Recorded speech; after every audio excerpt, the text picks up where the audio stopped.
امام الانبیاء محمد الرسول اللہ صلی اللہ علیہ وسلم دے ایک ایک صحابی دا احترام ایمان ہے.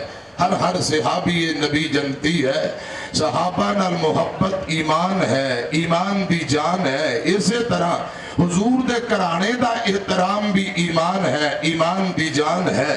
اہل بیت دا احترام جزو ایمان ہے.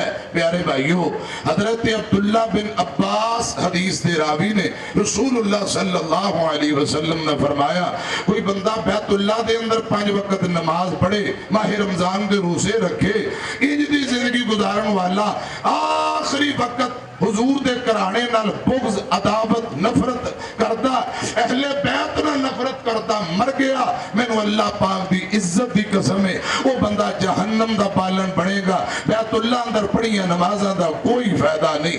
حضرات دوسری روایت رسول اللہ فرماندے, حضرت ابو سعید خدری رضی اللہ تعالیٰ عنہ حدیث دے راوی, وہ بندہ ضرور جہنم دا پالن بنے گا, ضرور جہنم دا پالن بنے گا. کیڑا؟ جنہاں رسول اللہ دے کرانے نال بغض, عداوت, دشمنیاں بیر رکھن والا ہوئے. بالاولا نبی پاک دیاں بیویاں اہل بیت اندر شامل, آپ دیاں بیٹیاں, نواسے اور نواسیاں. حضرات اولاد علی رضی اللہ تعالیٰ عنہ, اولاد عقیل, اولاد جعفر تیار, اولاد عباس, ہاشم دیو کرانے جنہاں کے صدقہ لینا اور کھانا حرام ہے, وہ اہل بیت اندر شامل نے. اہل بیت نو اللہ پاک نے